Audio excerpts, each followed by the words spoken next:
I'm Abi Odedeyi. I run Code Free IQ.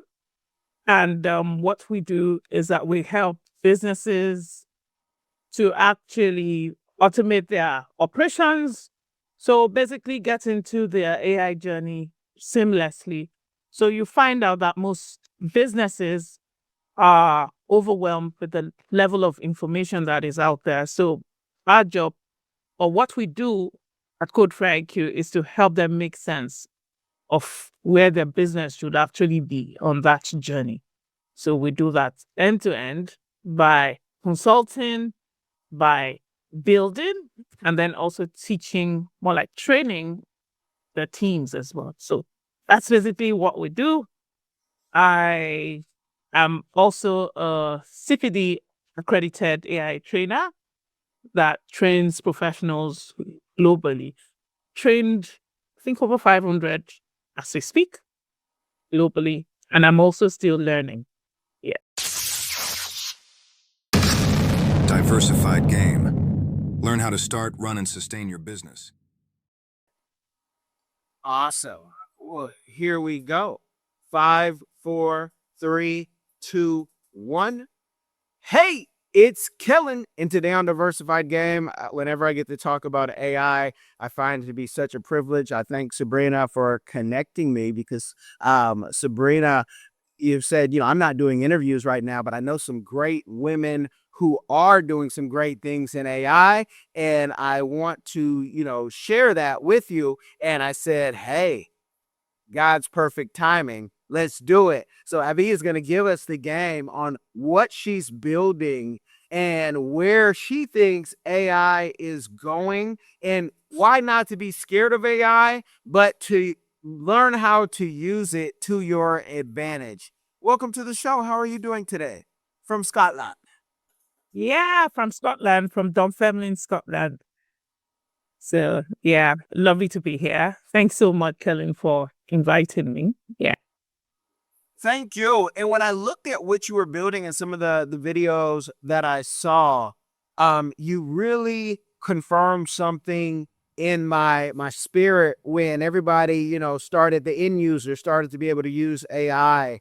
And I said, you know what, we're gonna have like schools of AI prompters. And they're just going to be vibe coding, vibe writing, vibe everything. And then we're going to have the people who know how to put the API keys together. And I like come in doing nothing and you might not know anything. But by the time you leave this school, you are going to get hands-on training. And they are all my companies I'm thinking of and our clients. I might be selfish like that, but unlike school now where you could learn about Shakespeare, but you never use or apply Shakespeare in your real world. Do you think God at this point AI psychosis mad, or what are your thoughts on what the future is going to look like? Well, I believe that's my own thinking, is that, this dream about everybody talking about the gloom and doom of how AI is going to take over everything. I think the people who will be at the forefront of this journey are people who are not allowing themselves to be scared, but actually getting into the program, trying to understand where it sits in their businesses. So that's basically what I see there. So I, as an individual, when I started my own AI journey, I was looking for someone to help me build an app. And because I've always been on the business side of things, I've been in the fintech space for over a decade, and I wanted to build a tech app and started looking for developers. They started giving me the wild goose chase. I was like, what's happening here? How am I being, tossed from side to side? And then I took it upon myself to enroll myself in an AI boot camp where I learned how to build myself. So I built that app, I put it in the app store. And then when friends, and colleagues saw what I built, they started asking me, oh, could you build this for me? Could you build that for me? So I think one of the things that would help people at this point is not to let their curiosity die. Because the truth is, when you see everything around you It's very easy to say, oh, please just stay by the side or get antagonistic about it.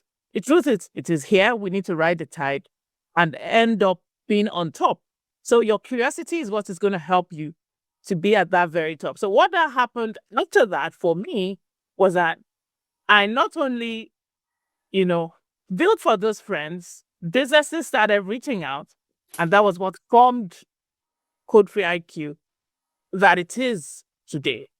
So you can imagine, I think everybody should just open up their mind. That's basically what I would say about that.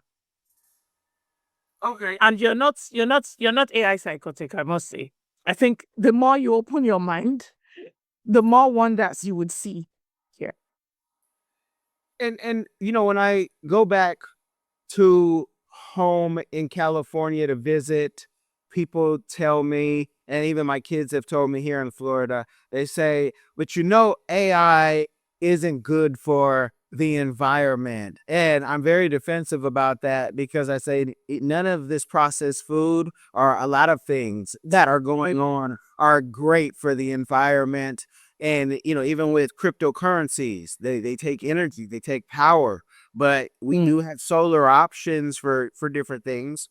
What would you say to the people who say, it's not good for the environment and we're sucking up all the water and the resources that could go elsewhere? I was going to say that the truth is that everything, including the seemingly good things, tend to have their bad side. And I will say that with respect to the environment, I would want to believe that that's why we're having these regulations up and down the place, so as to be able to protect the people. The policies that are being put in place are also to make sure that, these things are not excessively damaging to the environment. So that's why you see things like setting up data centers in certain areas, all those different things are also being used to ensure that we don't go overboard with the damage to the environment. Even what was that? There was something you mentioned some minutes ago that even the crypto stuff and everything definitely had its own, cons as well. Everybody had a lot to say back then, the Bitcoin and all that till date.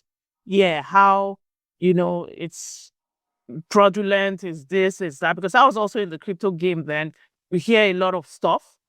But the truth is, you as a business or as an individual would need to sift through the news or sift through the benefits that it brings to you, and then try as much as possible to also reduce, would I call it, or more like reduce your, what would be that word now? It just went out of my brain. But basically, ensure that you're making the most of it. You're not part of the gloom and doom crowd, because whether you like it or not, it is here.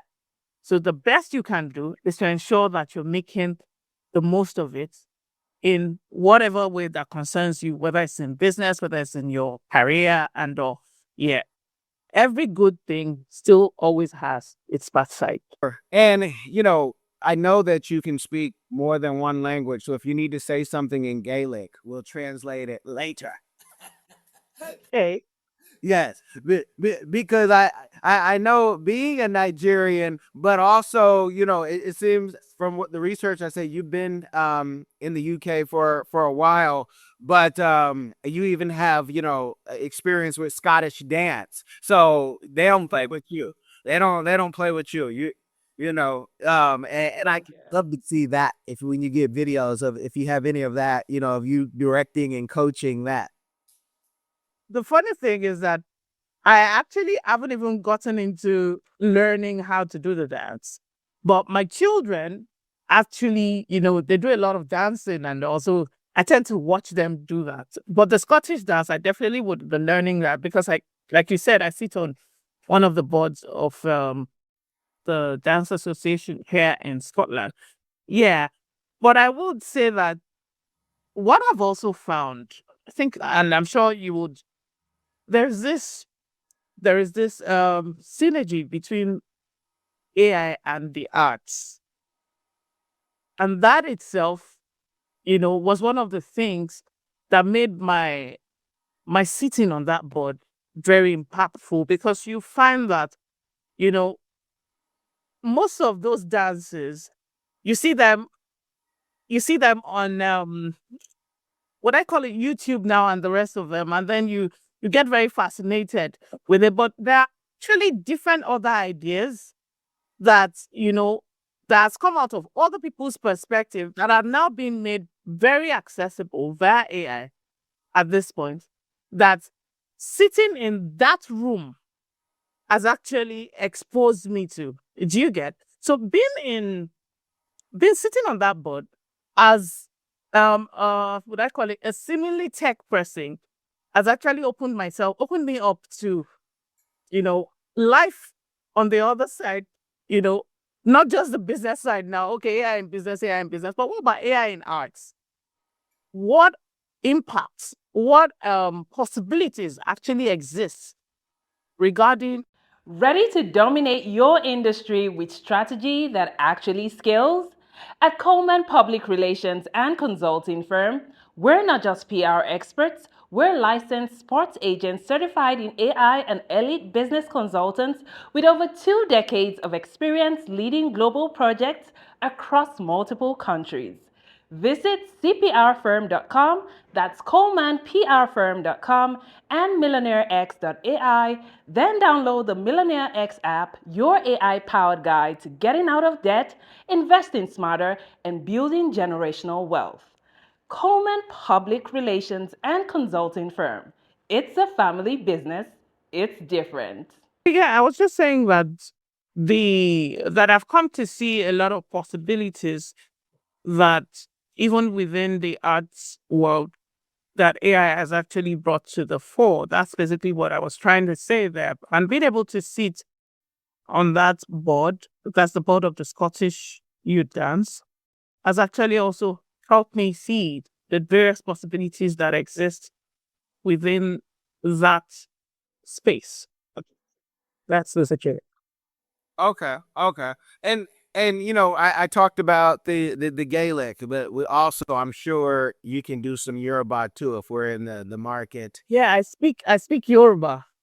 Yes. So if it need be. And that's the thing for me with AI and education. And I'm a big I love the thought of the Neuralink to be able to communicate with anybody and everybody and be able to hear, because I wanted that technology from a kid. And I didn't have the $800 or more for the subpar translator that could do the voice that I would see in the back of the magazine.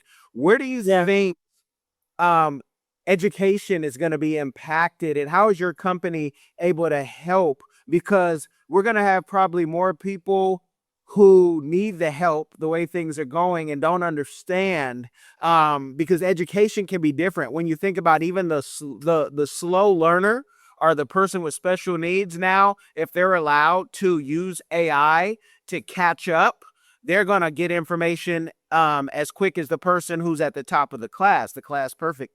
So where do you think education, you're going to be able to help schools and education? I want this to be like your flyer right now. So if we clip this part, they can hear it and say, oh yes, we need to hire her now for the real money. Don't try to lowball this, people. Okay. I'm gonna speak from personal experience because I also have a child that is neurodivergent, and I would just give some examples of how I have been able to use AI to help him because he's a son at this point. Yeah. So the first is this: we have quite a number of people at different levels of divergency. So you cannot also now do like a one size fits all thing for them. And that's where I see AI coming in. So being that personalized tutor slash IEP or IEP curriculum developer, or what would I call that? That's basically what I see it. So I see it as not just a tutor, someone or something that is able to meet that learner at where they are and then be able to help them learn in the way they are used to learning. Because one of the things that traditional education does is that it gives every one of us, okay, this is what we want you to learn. And then we are all we're all expected to actually follow that line. But with special needs people, you're not able to do that.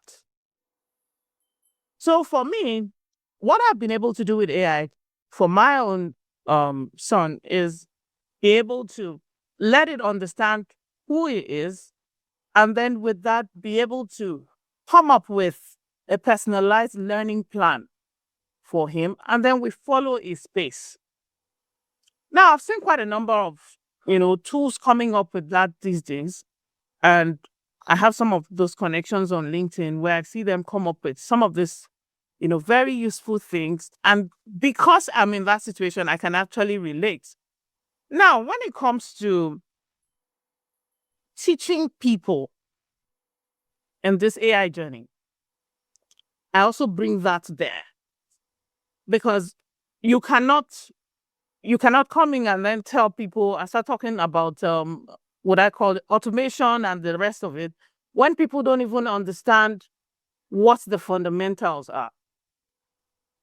So I am one for teaching people where it hurts them the most, because that way they can find it relatable.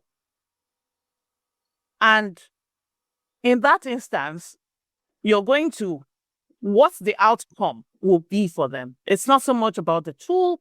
It's not so much about the news out there or what the features are with respect to the tools. It's more about, okay, this business wants their emails sorted. They want to be able to generate leads. They want a situation whereby they can sit down and repurpose their content across different social media platforms. They want to be able, things that actually waste their time. So making it as personalized or people first as possible. When you bring it to that level to those people you're teaching, then it sinks.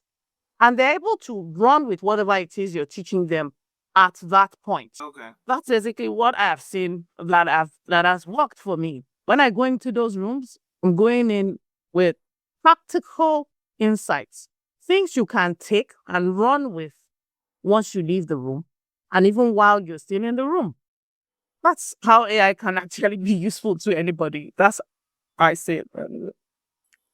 Okay.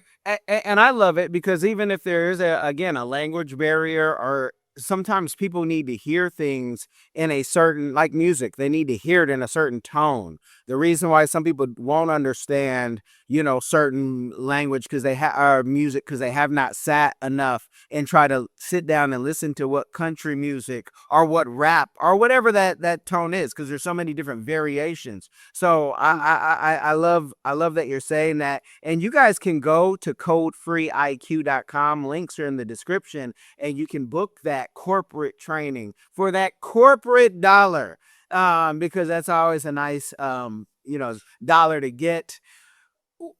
When did you decide I want to build for myself versus just using everybody else's, because a lot of people are just going to white label.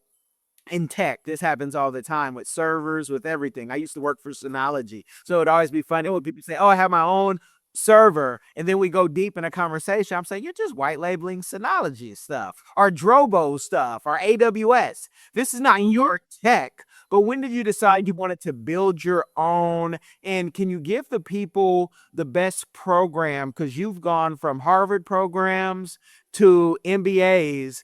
They have to do all of that and get intimidated. What was the best program to learn this?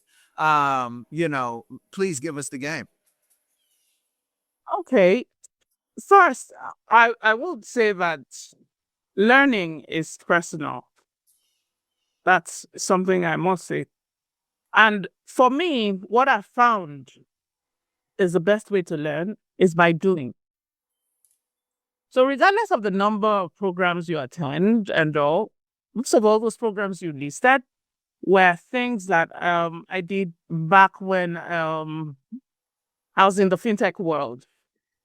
But what has always resonated with me is actually being able to build while I learn, because that way it sticks. So I would say the University of YouTube is a good place to start, because the truth is you need to understand the basics. Okay, are you able to even understand what AI is? Why does it matter? Then looking at the ethical side of it, the bias, and then now being able to now look at the practical use cases around you before you get into the grind and say, okay, now I want to take it to be, maybe I want to become consultant, or I want to ensure that now I'm able to write code, I'm able to do all these other things. It's more about you using it for yourself first, and then being able to now do it for others. So that was how I started anyway. I started building for myself. Yeah, I could say that even in building for myself, I did part of what you said, where you said, maybe trying to put like a wrapper around certain tools. But what I've come to realize is that taking those tools and just putting a wrapper around them would not solve for the different clients that I work for. So because that worked for me initially, it didn't mean it sustained me. I needed to learn how to actually build systems with the different tools that exist, because different clients usually have different systems.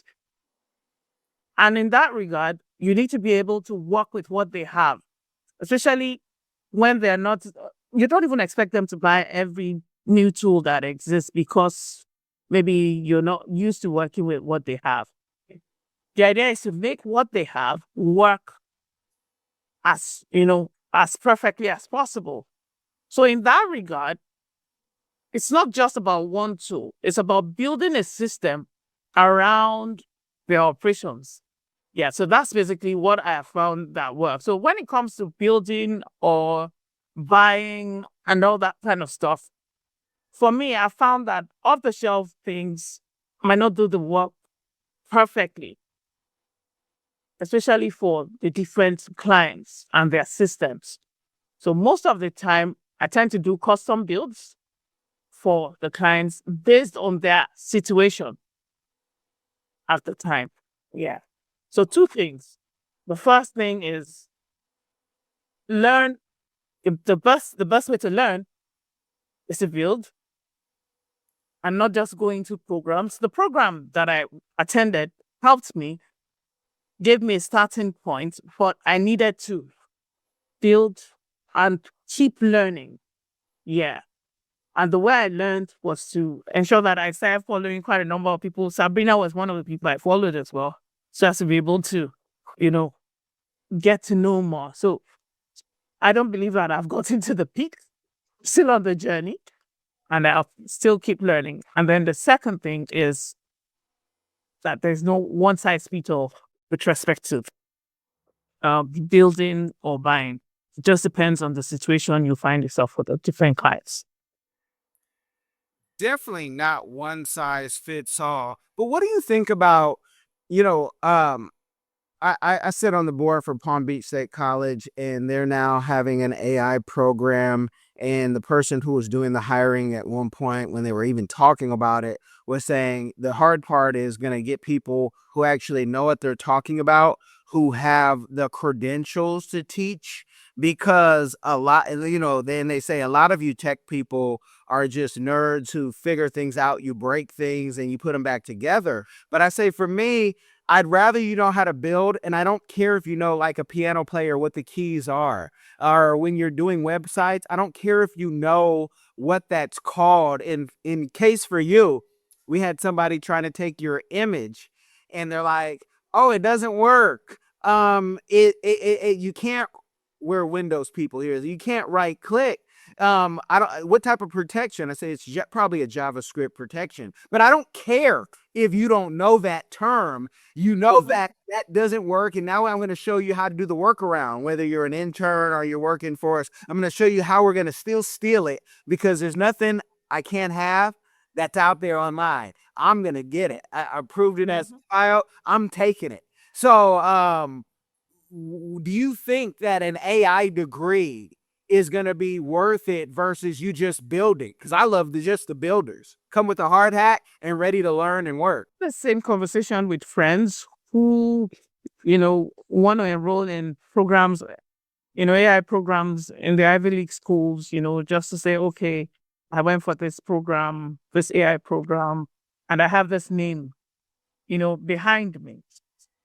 And I tell them that the truth is that what most of those papers give you, fine, it gives you the prestige of paper. But when it comes to talking strategy, talking lessons learned, talking about adoption, AI adoption, change management, and all, you have to be in the game to be able to speak well about the game. And that's basically what I've seen. So for me, if I had opted for, let's say, taking a program in one of the schools and then just settling for just prompting and all, think I would have made this kind of progress. So for me, it has to be a hybrid. So you can get the AI degree, but ensure that you can back it up with some good, street credibility, AI street credibility at this point. Because talking all about it is not where the game is. It's you being able to use it and teaching, not teaching others in the sense of maybe holding a class or something, but being able to impact people with what you've learned is where the benefit, or that's where the big game is. So for me, I would say if I had a choice between both, I would always go to learning and being able to do the work. So I prefer that to actually having a degree in AI. But if I have the best of both worlds, I could do some electives and say, okay, let me just have that on my stuff, maybe like a plaster. But to be truthful with you, I think it's more in the doing. Yeah. So the hard hats you talked about is what really matters to me. And that's what I think most businesses would need. Someone who is able to really go down in the grind with them, and then also still be able to speak with leadership about how the strategy that they've adopted is actually working for them. Hello everyone! Join us on an exciting journey with Explore the World Cameroon. London and Sydney go take you explore Cameroon, the heart of Africa. Experience the vibrant culture, nature and traditions from Yaoundé market to rainforest adventures. Every page na new discovery. Enjoy the Cameroonian food, music and wildlife with our explorers. This book na true celebration of Cameroon spirit. Get your copy now. Available on Amazon, Barnes & Noble, and through your library and bookstores here in Grams Park. Don't miss this adventure. Okay. I love that. Here's the difficult question, and maybe you have a very easy answer and experience, but I want to know what have you been able to do to convince, whether it's Nigeria or maybe even other African countries, that your services are needed.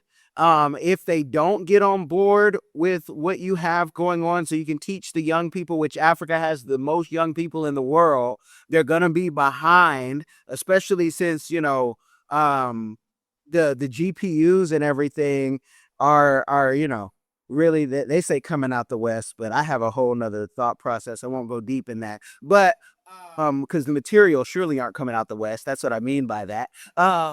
And what do you think?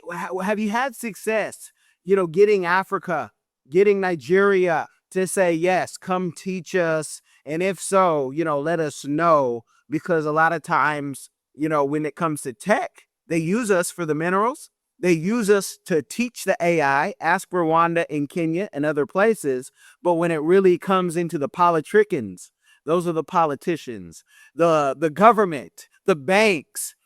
That's the part sometimes it's hard to convince people. And my only response people have ever told me is because it's harder to corrupt technology, which I think is not true, but they don't know what they don't know. What exactly is your question in this? I wanted to. Has Africa paid you for your expertise yet? Or have you even reached out to them yet? Well, I would say most of my clientele are from this side of the divide, not really Africa.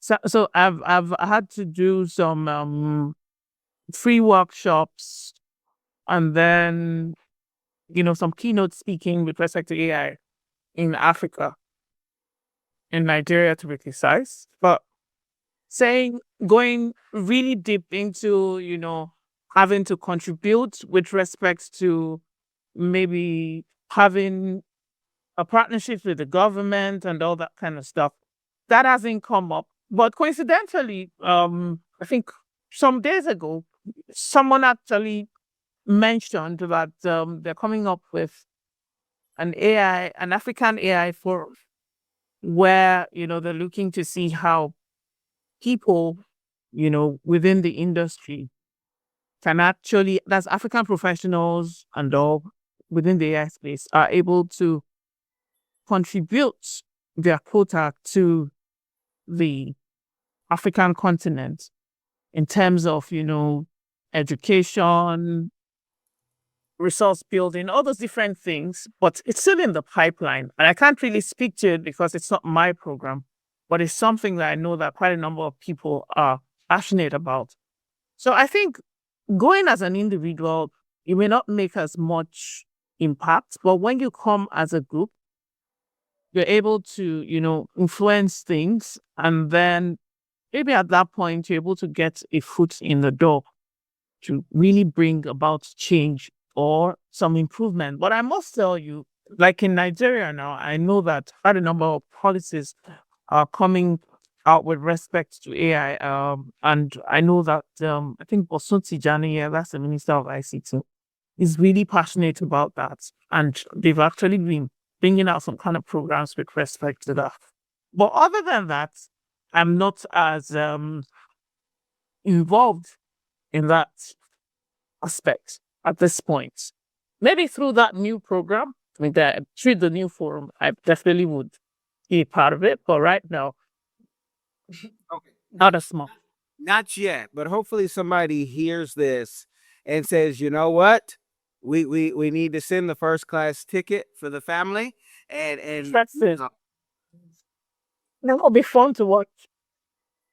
yeah.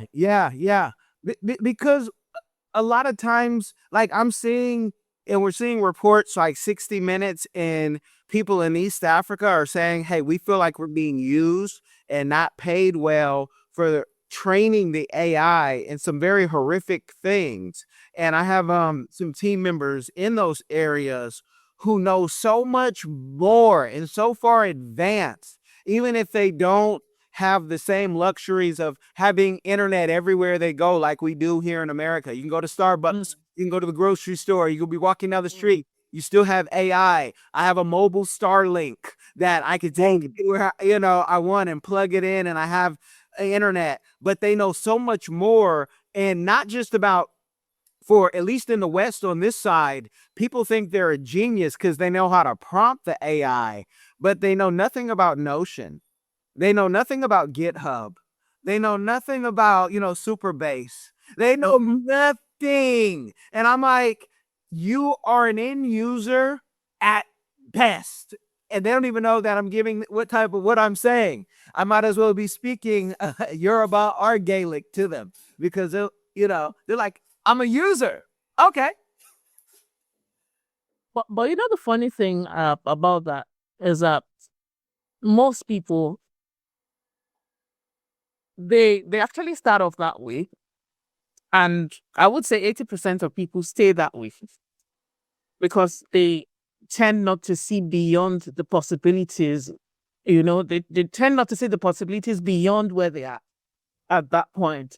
So I can't blame them. Even when you see these things, when you're at that your comfort zone, you tend to want to stay there, especially if you're not a curious person.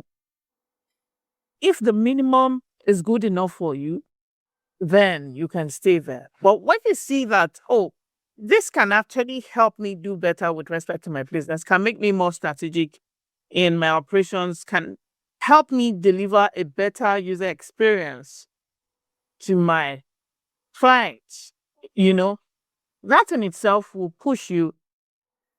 Even if you don't know the super base of this world, or you're not touching anything, you're not touching all those things. But the things that would help you actually get the best outcome from AI, you are dipping your hands in it or hiring people who would, help you put such structures together. Then I'm not sure you would miss much. Yeah, but I think that's where we are as at now. People will tell you a lot about prompting, and if you'll be surprised, anyway, I'm not sure you'll be surprised, because on social media, one of the things that gets people very engaged on any post at all, even till now, are prompts. Yeah. So if you tell them that this prompt will help you to do this, you see them queuing under your under your post with respect to it. So I think we're still in the beginning for most of the people, especially when you look at the data that exists out there. Well, I've been, again, I told you before, I've been using this and telling people and saying, don't be, left behind. Just try this thing. It's like magic, right? And so to me, it's like we're almost a decade in of where you could license this, as far as I know. But I've also interviewed people here that have been doing it for 2 decades, 3 decades, and they're Black people too. White, Black, it doesn't matter, but they're Black people too, because I don't want people to say, oh, they must have been some white nerd. No, they were a Black nerd who was very successful, and it's because of the work that they built. But in helping those, and I have to use my social work hat now, so because these are gifts from God, sometimes being nosy and leadership, and these are gifts from God. So we never want to look down on people, but for those who do need a little extra help, is there a community give back that you do, or that you would like to do in the future, with your company, with your life, to help others understand it? It's funny you said that, because sometimes last year I was celebrating a milestone on LinkedIn, and then I decided to do a webinar. And at that point, I think I got almost 1,000 signups then. And I was scared. I was like, what's happening here? This is my first, it was a free webinar. And I just picked a topic around sales, AI sales and all. And quite a number of people also reached out and said, yes, this is the problem they're facing and all. And it's been on my mind to actually do something like that, maybe on a monthly basis. And funny enough, just yesterday, I was also trying to see how to set up something like a meetup, an AI meetup within my sphere, so that it wouldn't look like maybe I'm going, I'm expanding without even starting, So I have that in mind, to actually do something on a regular basis. And one of the first thing I intend to do is to do like a monthly webinar. But before that, right now, I have some free videos. I'm sure you said you checked out some of them on YouTube. And that's just to teach people, where to start, some of the things, the possibilities that exist and all. But what I'm looking at with respect to the monthly webinar is basically to just show people what AI and automation is, what they can do with it, and also try to see how we can, share some resources that they can use immediately. Because it's important to me that it's as practical as possible. Because that's the only way you can get people to use it afterwards. So show them what is possible, and then also show them how they can make it possible for themselves. And then I think one of the things that would help is for people to also maybe I would put that on the website for people to let us know what kind of topics they would want to see. I already have some kind of stuff that I had put together, but it would be nice to also hear what people are thinking with respect to how AI would make sense to them. What use cases are they looking at? So I'm always very fascinated with different use cases because you can't see it all. I can see it all.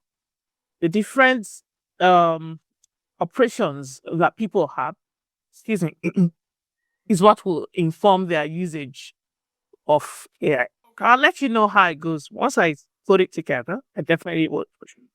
Well, and you're a skilled interviewer pulls things out that he wants you to say that he doesn't have to ask. So I wanted you to bring up your YouTube, and I want people to look in the links in the description as well, or even go to your website because you put time into the YouTube, and I know you use AI, you know, probably for many things, if not all. But there is some great stuff on there to help somebody even just get started that you can go step by step, and people go subscribe and get those subscribers up because this game when the AI, and it's only probably going to go up when it goes more expensive, that means your prices are going to go up.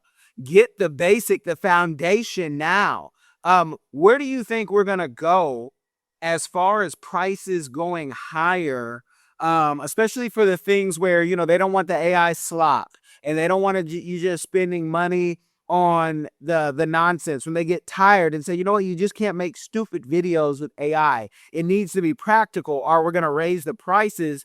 Where do you think these prices could go? Do you think we'd ever be looking at like $1,000 a month for something we're paying 20 or 60 or 100 or 200 for now? Personally, I don't think so because it's becoming more commoditized these days. I don't expect that something people are paying. You know, the truth is when you say, and I'm not talking about you now in particular, I'm talking about when a builder says that the tool is this high, what you find is that someone goes and then looks at what exactly the output is, and then creates something that is similar, if not better, and then on the price the person. So at that point, you have different tools doing the same or almost the same kind of thing, but with different pricing. So depending on where you stand in the market, you would find something that would be suitable for you. So even if we have the 1,000 per month or $1,000 per month products there, just look at the sales tools. There are some sales tools that you pay as much as a couple of hundreds of dollars per month. You find some you're paying like 600. There are quite a number of them. I just wouldn't mention names there, but quite a number of sales tools that have such pricing. And then on the other hand, there are some other sales tools that are like $20, 30 and all. So it depends on where you're standing in the markets and if you must have that premium tool to meet your need. If you don't need to have that premium tool to meet your need, then just settle for the one that does what you need at that point. So I don't see the $20 tools going to that price to like 1,000. They might push it up. Things might happen into the cost of operations and all this kind of stuff, or cost of production might increase, but I don't expect it to now skyrocket, So that's like 50x. I don't expect. Let me rephrase and ask you another question. You know once you go up to that other tier in AI and Claude can take all your files and then organize it for you, or Claude can build your site, or you can go on Lovable and do something that you used to cost $25,000 just to start to build an app. Now you can do it for so much lower. Your taste then will go up, and you don't ever want to come down. It's like flying first class. You never in your life want to be in the back of the plane if first class is available. I get you. I get you. I get you. I get you when it comes to that. However, what I've also found is that every day people are crying that, oh, my usage, as in my usage limit has been exceeded, especially on Cloud these days. So you find out that, most people are using the $20 pro subscription. And you know how it is. When you overuse it, the next thing you see is that they'll tell you you can't use it until 3 p.m. the next day or something. And then you see people crying. But what I find is that no matter how much they cry, they don't actually take the next subscription, which is Max. You don't see them take it. They rather wait or go back to ChatGPT, the free one, and use it for a particular bit and then come back to Cloud. So that's why I said that it depends on how important it is to you to use the premium side of things. If you're using it for a business now, you can't, and then your delivery is time bound. You can't wait for the limits or for the limits to be lifted before you do the work you need to do. So at that point, it starts to make sense if you're going for the premium side of things. But if you're an everyday user, I'll definitely tell you to, your $20 per month will do you good as long as it takes. Yeah. Well, I'm glad you said that because I again going back if you've ever had premium anything, why would you want to go back? And the money that we're spending, I watched the Moonshot podcast, and one of the gentlemen over there is spending $100,000 a month. I said, what is he building? He's MIT trained, and I love everything Peter Diamandis puts out. His new book is coming out, you guys, this month. Go check that out.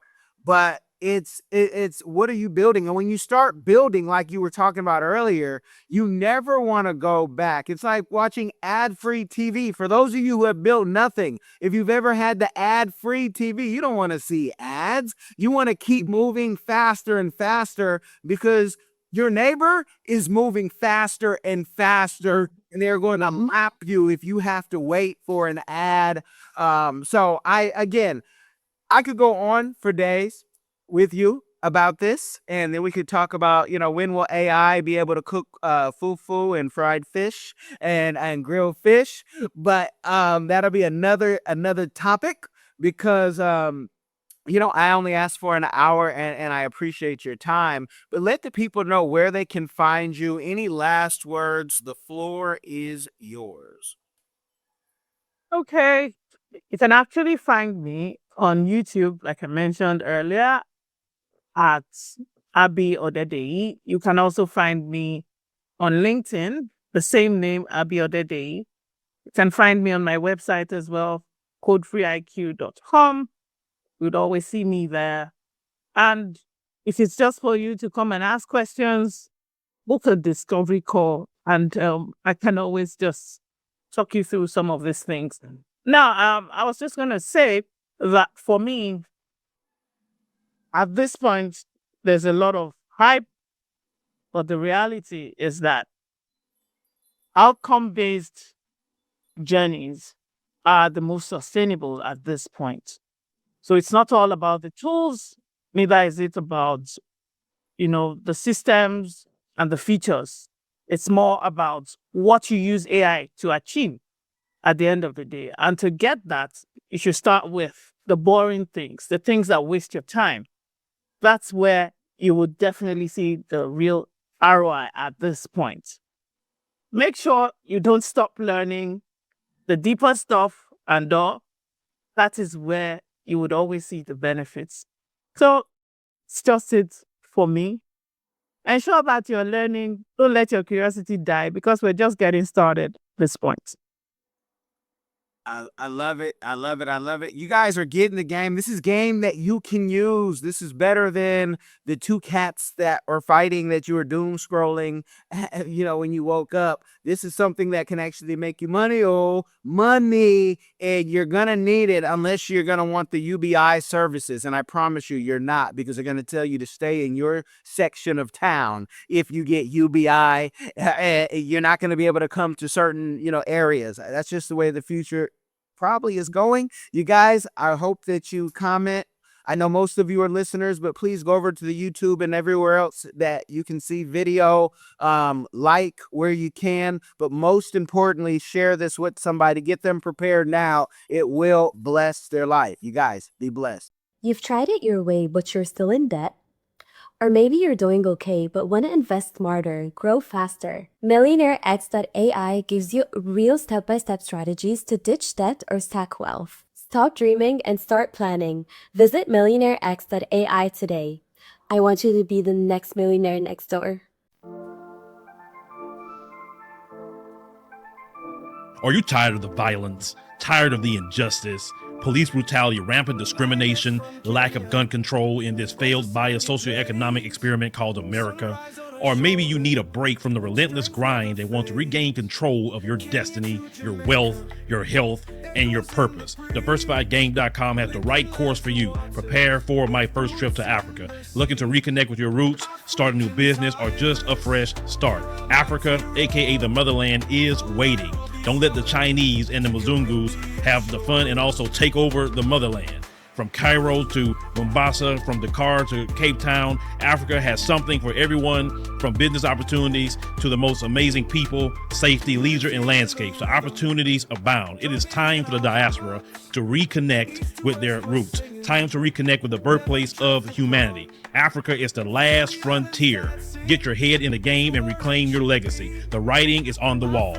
Babylon is falling. Give up the stress, grind, and violence inflicted on our people on this continent and prepare for a journey of restoration and joy by connecting with the land of your ancestors. Check out our new course and kick off your adventure at diversifiedgame.com.